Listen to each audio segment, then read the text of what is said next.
She's what? Kwon Hyuk-jae's laughter exploded across the restaurant so loudly that 3 tables turned to look. Park Gi-chan sat across from him grinning, his phone already out, scrolling back to the photo he had taken 3 days ago outside Skybond Korea's main facility in Incheon. He turned the screen around and pushed it across the table. The photo was slightly blurry, taken quickly from a distance the way people take photos when they do not want to be caught looking. But it was clear enough. A woman in a gray cleaning uniform pushing a maintenance trolley across the polished floor of what appeared to be a large aviation hangar. Head down, focused on her work, completely unaware she was being photographed. Hyuk-jae took the phone and stared at it for a long moment. Then he laughed again. Harder this time. "That is Ella," he said, not a question. A confirmation that tasted like victory in his mouth. "That is actually Ella." "Pushing a cleaning trolley at an aviation company," Gi-chan said, leaning back in his chair with the satisfied expression of a man delivering exactly the news his friend wanted to hear. "I almost did not recognize her at first.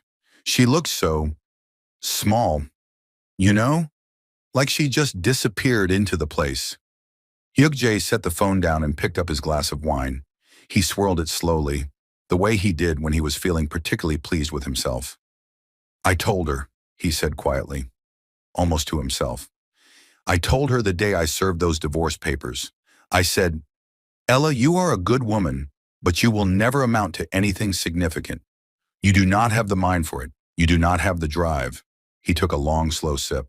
"And she looked at me like I was the one who was wrong." "Clearly you were not," Gi-chan said. "Clearly," Hyuk-jae agreed. He did not know that the woman in that photo had taken it herself. Not the photo specifically, but the moment.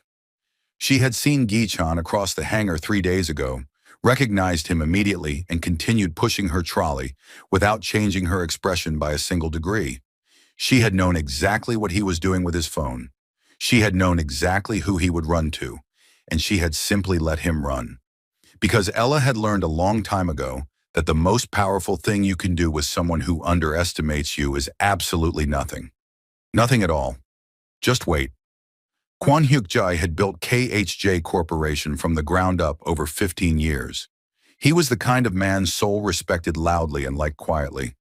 Brilliant at business, devastating in a boardroom, capable of reading a room and a balance sheet with equal precision.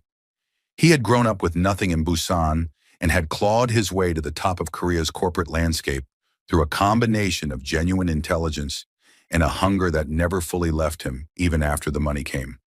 His flaw, and every brilliant man has one, was that he confused professional success with personal authority.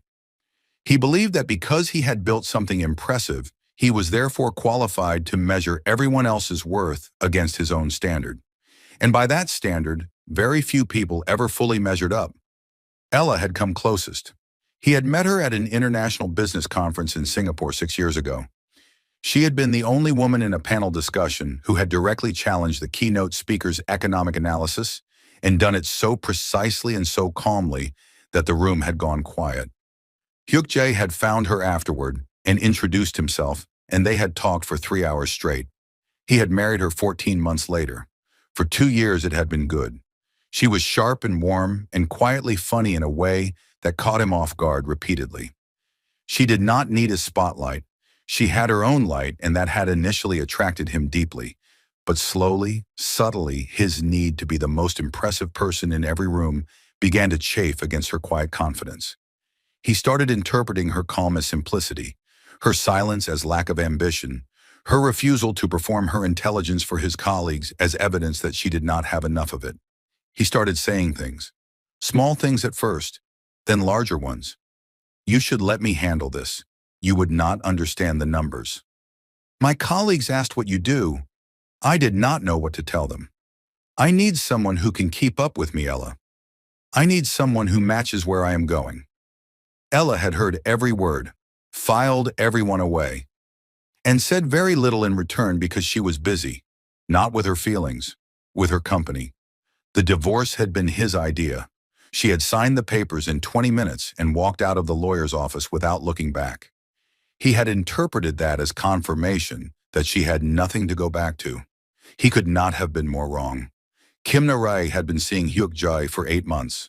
She was 30 years old, one of Seoul's most recognized faces in the modeling industry, and sharp enough in business that she had recently launched her own logistics company, NR Logistics, which was growing faster than anyone had predicted, including herself. She was not naive about Hyuk-jae. She knew he was arrogant. She knew he had an ex-wife he spoke about with a particular kind of dismissive pity that she found slightly uncomfortable but chose not to examine too closely. She knew he liked being the most impressive person in every room, and that she served a specific function in his life that had as much to do with image as it did with genuine connection. But he was generous and interesting, and the relationship worked in the practical way that some relationships do when two ambitious people decide their lives are compatible enough. 3 weeks ago, Narai had brought a problem to Hyuk-jae over dinner. NR Logistics was expanding into premium cargo and private charter services, and she needed an aviation partner, a company that could handle the scale she was planning, that had an impeccable safety record, the right certifications, and the kind of fleet that could grow with her over the next 5 years. She had done her research, and the company that kept rising to the top of every list was a firm based in Incheon. Skybon Korea, she had told him. Have you heard of them? Hyuk-jae had gone very still for just a moment. Then he had smiled. Book the meeting, he said. I will come with you. Narai had assumed he was being supportive. She had no idea he was planning something else entirely. The morning of the meeting, Hyuk-jae woke up in an excellent mood. He dressed carefully, his most expensive charcoal suit, the watch that cost more than most people's cars, shoes polished to a mirror finish. He told himself he was dressing for a business meeting, but the truth was he was dressing for an audience, specifically an audience of one. He had it all planned perfectly in his mind. They would arrive at Skybon Korea, walk through the facility, and somewhere in that building, pushing a trolley or mopping a floor or emptying a bin, he would find Ella, and she would look up and see him, standing there in his suit with Nare beside him, successful and powerful and completely fine, better than fine, thriving. And she would understand in that moment how wrong she had been to think she could simply walk away from his life and be okay. He had not told Nare any of this. He had simply said he wanted to accompany her to the meeting because he had contacts in the aviation industry and might be useful in the negotiation. Narai had believed him because it was a reasonable thing to say. They drove to Incheon in his car, Narai reviewing her proposal documents in the passenger seat, Hyuk-jae navigating with one hand on the wheel, and a quiet private smile on his face that she noticed but did not ask about. They turned into the entrance of Skybon Korea's main facility, and Hyuk-jae's private smile began, very slowly, to do something else entirely. The Skybon Korea facility was not what he had expected. He had imagined something modest, a mid-sized operation, the kind of place that employed cleaning staff and maintenance workers and ran a handful of aircraft for corporate charters. Respectable but unremarkable. What spread out before them as they passed through the security gate was something else entirely. The main building was a vast architectural statement in glass and steel. Clean lines, enormous windows, the kind of design that cost serious money and knew it. Beyond it, 3 separate hangars stretched across the facility, their doors open, revealing aircraft in various stages of preparation. Not 2 or 3 planes, but an entire fleet. Private jets of different sizes. Cargo aircraft. A helicopter pad to the left with 2 helicopters sitting in polished readiness. Ground crew moved across the tarmac with the practiced efficiency of people who did this at the highest level every single day. Every uniform was pristine. Every vehicle on the facility grounds was branded with the same clean logo, a deep navy blue and gold emblem with the words Skybon Korea written in sharp, confident lettering beneath it. Hyuk-jae drove slowly through the entrance road and said nothing. Nare looked up from her documents and let out a quiet breath. This is impressive, she said. I knew they were good, but this is a serious operation. Hyuk-jae nodded. His mouth was slightly dry. A smartly dressed reception coordinator approached their car as they parked, tablet in hand, smiling with the polished warmth of someone trained to make important guests feel expected and valued. Mr. Kwon and Miss Kim, welcome to Skybon Korea. Our CEO is expecting you. If you will follow me, please. Hyuk-jae stepped out of the car and straightened his jacket. He was still telling himself everything was fine. They were led through the main building's ground floor, past a reception area that looked more like a five-star hotel lobby than an aviation office, past framed photographs of Skybound Korea's fleet lining the corridor walls, past a floor-to-ceiling window that looked directly into the largest hangar where three jets sat in various stages of preparation. Hyuk-jae walked slowly. His eyes moved across every face they passed. Maintenance staff, administrative personnel, ground crew crossing the tarmac outside. He was still looking, still expecting to find her somewhere in the building with her trolley and her gray uniform. He did not find her. What he found instead, as they were led through a set of glass doors onto a private outdoor walkway that connected the main building to the executive wing, stopped him so completely that Narai walked 2 steps ahead before realizing he was no longer beside her. On the private tarmac directly adjacent to the executive wing sat the most beautiful aircraft he had ever seen up close, a Gulfstream G700. Midnight navy with gold detailing along the fuselage, the Skybound Korea logo gleaming on the tail, and across the body of the aircraft in clean, precise lettering that caught the morning light and held it. Skybound Korea. Private Fleet. Ella K. 2 bodyguards stood beside it, perfectly still, perfectly positioned, and between them, standing at the foot of the air stairs with a tablet in her hand, speaking quietly to a member of her ground crew, was Ella. Not in a gray cleaning uniform. In a perfectly fitted navy blazer in tailored trousers, her natural hair framing her face in a structured style, her posture carrying the easy, unbothered authority of a woman standing on ground that belonged entirely to her. She looked up. Their eyes met. She held his gaze for exactly 2 seconds. Calm, clear, completely unsurprised. And then she looked back at her ground crew member and finished her sentence without missing a single word. Narai reached Ella first. She extended her hand with genuine warmth, the kind that comes naturally to people who respect competence when they encounter it. Miss Ella, thank you so much for meeting with us personally. I have been looking forward to this. Ella smiled and shook her hand firmly. The pleasure is mine, Ms. Kim. I have reviewed NR Logistics' expansion proposal, and I have to say your vision for the premium cargo sector is exactly the kind of partnership Skybound Korea looks for. Please, shall we go inside? She gestured toward the executive wing entrance with the natural ease of a woman who had conducted 1,000 meetings in this exact space. Hyuk-jae had not moved.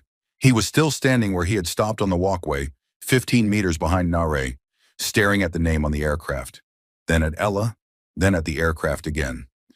His mind was performing a calculation that kept returning the same impossible answer no matter how many times he ran it. Ella K. Skybound Korea. The coordinator who had led them from reception appeared quietly at his elbow. Mr. Kwan, our CEO is ready for you. He turned to look at the young man. The CEO, he said carefully. Who exactly is the CEO of Skybound Korea? The coordinator looked mildly confused, as though the answer was so obvious that the question itself was surprising. Ms. Ella Kwan, sir. She founded the company 4 years ago. Skybound Korea is entirely hers. The fleet, the facility, everything. He paused. Shall I take you through, sir? Hyuk-jae said nothing. Inside his chest, something that had felt like victory 40 minutes ago was rearranging itself into something he did not yet have a word for. The meeting room on the top floor of Skybound Korea's executive wing had floor-to-ceiling windows on 3 sides.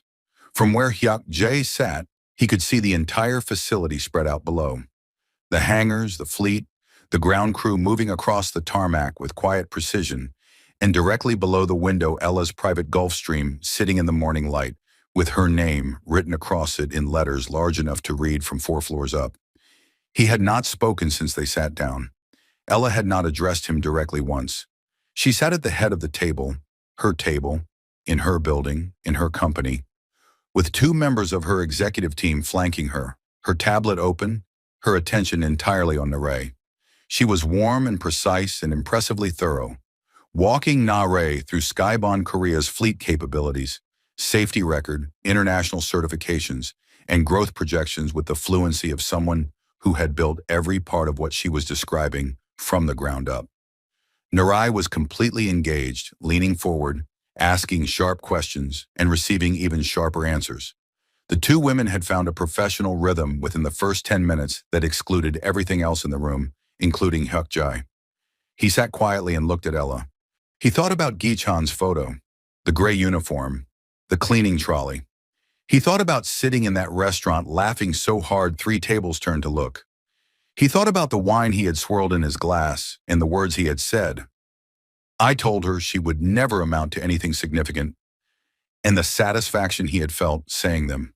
He thought about the day he had served her divorce papers, and she had signed them in 20 minutes without a single word of protest and walked out of the lawyer's office. And he had thought, she has nothing to go back to. He looked at the fleet below the window. He looked at the name on the aircraft. He looked at Ella sitting at the head of her own table, running her own meeting, in her own building, unbothered and complete. And he understood, with a clarity that was almost physical, that she had not been quiet during their marriage because she had nothing to say. She had been quiet because she was building this, every single day, right beside him, while he told anyone who would listen that she would never amount to anything.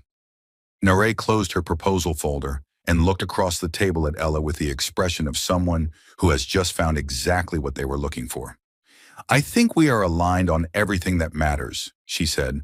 I would like to move forward with the partnership if Skybond Korea is ready. Ella nodded. We are ready. My legal team will have the contract framework to you by end of week. We will begin with a 3-route pilot program and scale from there based on performance metrics we both agree on up front. She paused. I think this will be very good for both companies, Ms. Kim. Narai smiled genuinely. I think so too. She turned to Hyuk-jae expecting him to add something, a closing remark, a word of support, the kind of thing he had implied he was there to provide. He said nothing. He was looking out of the window. Narai studied his profile for a moment. With a small frown she quickly smoothed away. Ella's executive team began gathering their documents. Ella herself closed her tablet and rose from her chair with the unhurried ease of someone whose next meeting was already scheduled and whose afternoon was already full. She shook Naray's hand warmly. I will have my assistant send you the facility tour schedule. I want you to see the full fleet before we sign anything. I believe in complete transparency with our partners. I would love that, Narai said. Then Ella turned. For the first time in the entire meeting, she looked directly at Hyuk-jae, not with anger, not with triumph, not with any of the emotions he might have braced himself for if he had been paying closer attention to the kind of woman she had always been.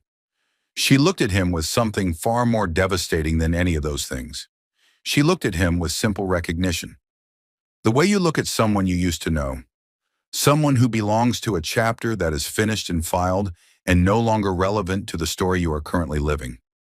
Hyuk-jae, she said simply. A greeting, nothing more. Then she picked up her tablet and walked out of her own meeting room without looking back. Narai did not speak until they were back in the car.